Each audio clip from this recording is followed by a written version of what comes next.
Assalamualaikum warahmatullahi wabarakatuh.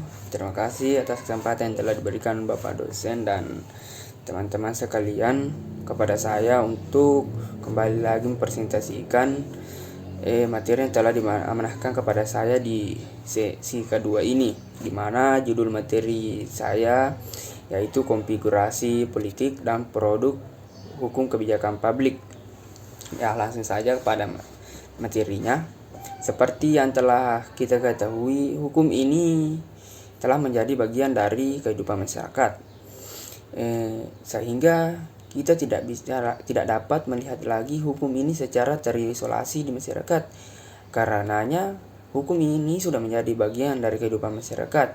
Seperti contohnya kita di masyarakat Indonesia, kita telah dibatasi oleh hukum, di mana segala kegiatan ataupun perilaku kita dalam bermasyarakat itu ada hukum yang memberikan batasan apabila tindakan kita ini sudah melanggar hukum dan berikan sanksi yang sesuai dengan tindak selanjutnya. Studi kebijakan publik ini juga menganggap sistem kebijakan publik ini sangat dipengaruhi oleh dua sistem, di mana sistem yang pertama ini adalah sistem konfigurasi pemangku kepentingan dan lingkungan sosial, budaya, ekonomi masyarakat. Kemudian seperti yang telah kita lihat di Indonesia ini, seiring berjalannya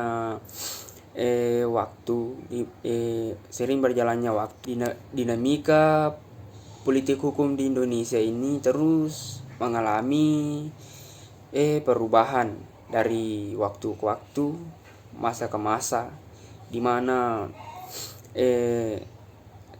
perubahan tersebut seenaknya atau perubahan tersebut itu diubah secara sepihak oleh pemerintah dan sesuai dengan keinginan atau kehendak pemerintah tersebut dalam suatu negara.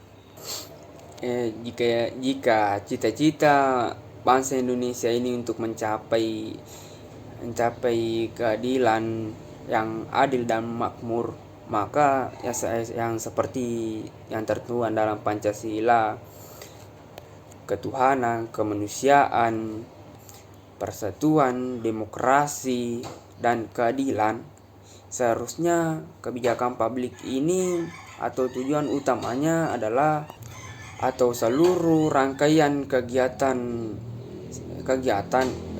seharusnya itu membantu masyarakat. Yang berdasarkan indikator tersebut, maka konsep-konsep itu diberi pengertian konseptual khusus, di mana isi dari konseptual khusus ini ada 3. Yang pertama, konfigurasi politik demokratis, di mana konfigurasi politik demokratis ini membuka atau memberikan peluang kepada masyarakat untuk ikut dalam memberikan kebijakan publik. Maksudnya aspirasi atau inspirasi masyarakat ini dapat didengarkan oleh pemerintah. Maksudnya masyarakat dapat ikut serta dalam mengambil kebijakan atau memberikan aspirasi atau keinginannya terhadap kebijakan publik ini demi kepentingan masyarakat banyak.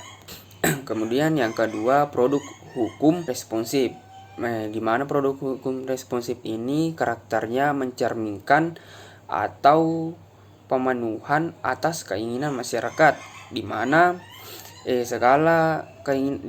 yang seperti yang saya jelaskan yang pertama tadi, aspirasi atau keinginan masyarakat, di mana kebijakan yang diambil harus atau sesuai dengan apa yang diinginkan oleh masyarakat dalam suatu negara itu sendiri. Dan kemudian yang ketiga, produk hukum konservatif atau ortodoks, di mana karakternya mencerminkan produk hukum yang mencerminkan visi politik, sehingga dia tidak mengundang masyarakat. Dia hanya maksudnya tidak mengundang partisipasi masyarakat dalam mengambil keputusan atau kebijakan publik tersebut, sehingga keputusan nanti menurut saya yang dikeluarkan itu bisa tidak sesuai, karena kebijakan publik ini diambil hanya atau diputuskan untuk kepentingan masyarakat, sehingga menurut saya produk hukum konservatif ini tidak sesuai dengan aspirasi atau keinginan masyarakat dalam suatu negara itu sendiri. Dan selanjutnya, berbicara mengenai politik hukum tidak lepas dari pembangunan hukum itu sendiri, di mana hukum harus ini dibangun dan dapat dilepaskan dari konsep kebijakan publik maupun peraturan. Sehingga kalau kita berbicara mengenai hukum itu tidak bisa lepas dari pembangunan hukumnya.